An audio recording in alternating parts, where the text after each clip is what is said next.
Hello guys, വെള്ളിയാഴ്ചയായിട്ട് എന്താണ് പരിപാടി? ഇന്ന് നമ്മളൊരു മത്തിക്കളി കളിക്കാൻ പോവാണ്. ആളത്ത് കുറച്ച് അവശതയാണ്, എന്നാലും കുഴപ്പമില്ല. നന്നാക്കി എടുത്ത് ഇഞ്ചി വെളുത്തുള്ളി പേസ്റ്റൊക്കെ ഇട്ട് മഞ്ഞൾപ്പൊടി മുളക് പൊടിയൊക്കെ ഇട്ട് കുറച്ച് ഉപ്പിട്ട് ഇത്തിരി പുളിവെള്ളം ഒഴിച്ചൊന്ന് മസാല തേച്ച് വയ്ക്കുക. നമ്മൾ ഉണ്ടാക്കാൻ പോകുന്ന ഐറ്റമാണ് കുക്കർ മത്തി. ഓക്കെ, അപ്പോൾ നമ്മൾക്ക് കുക്കർ വേണം. കുക്കർ എടുക്കുക, വെളിച്ചെണ്ണ ഒഴിക്കുക, ഉള്ളി അരിഞ്ഞത് ഇട്ട് കൊടുക്കുക, 2 പച്ചമുളക് കീറി വെറുതെ ഒരു ഭംഗിക്ക് അങ്ങോട്ട് ഇട്ട് കൊടുക്കുക. ഓക്കെ, ഇനി അതിലേക്ക് നമ്മൾ നന്നാക്കി വെച്ചിട്ട് മസാല തേച്ച് വെച്ചാൽ ആ ചാളയൊക്കെ വെച്ച് കൊടുക്കുക. അതിന് ശേഷം കുറച്ച് പുളിവെള്ളം പിഴിഞ്ഞത് കൊടുക്കുക. വാളംപുളിയുടെ നീരാണ് എടുക്കുന്നത്, അത് ഒഴിച്ചു കൊടുക്കുക. എന്നിട്ട് കുക്കർ അടച്ചു വെക്കുക. 2 വിസിൽ. കുക്കർ മത്തി റെഡി. ഓക്കെ, അപ്പോൾ ചോറിനുള്ള കറിയായി. ഇനി നമുക്കൊരു ഭംഗിക്ക് കുറച്ച് ചീരത്തോരൻ വയ്ക്കാമെന്ന് വിചാരിച്ചു. ഫ്രൈ പാൻ എടുക്കുക, കുറച്ച് വെളിച്ചെണ്ണ ഒഴിക്കുക, കടുക് പൊട്ടിക്കുക, പിന്നെ സവാള ഇടുക, അത് വഴറ്റിയെടുക്കുക. എന്നിട്ട് നമുക്ക് അതിൻ്റെ മുകളിൽ കൂടെ കുറച്ച് ചീര വാരിയിടുക, കുറച്ച് തേങ്ങയും പച്ചമുളകും കൂടെയും ചതച്ചെടുത്തത് അതിൽ കൂടെ ഇടുക.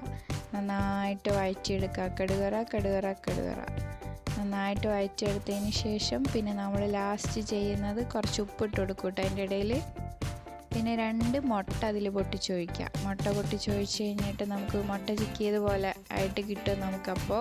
ഇപ്പം നല്ല അടിപൊളിയാണ്, പിള്ളേരെ പറ്റിക്കാനൊക്കെ എളുപ്പമാണ്. ഓക്കെ, ഇപ്പോൾ ചീര കഴിക്കാത്ത മക്കൾക്ക് അങ്ങനെ ആട്ടി കൊടുത്താൽ മതി. ഇപ്പോൾ മുട്ടയിട്ട് നമ്മൾ ചിക്കി എടുത്തു കേട്ടോ, നല്ല സൂപ്പറായിട്ട് വന്നിട്ടുണ്ട്. ഉപ്പ് നോക്കിയിട്ട് പോരെങ്കിൽ മുട്ട കൂടി ചേർക്കുമ്പോൾ ഉപ്പ് ചിലപ്പോൾ കുറച്ചുകൂടി വേണ്ടി വരും. അപ്പോൾ അതിട്ട് കൊടുത്തിട്ട് അഡ്ജസ്റ്റ് ചെയ്ത് ഇറക്കി വെക്കാം. ഇനി മസാല തേച്ച ചാളയിൽ കുറച്ചെണ്ണം ഞാൻ മാറ്റി വെച്ചിട്ടുണ്ടായിരുന്നു, അതൊന്ന് ഫ്രൈ ആക്കി കഴിഞ്ഞാൽ നമ്മളെ ലഞ്ച് റെഡിയായി. അപ്പോൾ ഇന്ന് കുക്കർ മത്തിയും ചീരത്തോരനും മത്തി ഫ്രൈയുമാണ് നമ്മൾ കഴിക്കുന്നത്. ചോറെടുത്തു, കുറച്ച് ഒരു കുക്കർ മത്തി എടുത്ത് സൈഡിൽ അങ്ങോട്ട് വയ്ക്കുക. പിന്നെ കുറച്ച് ചീരത്തോരൻ എടുത്ത് വയ്ക്കുക.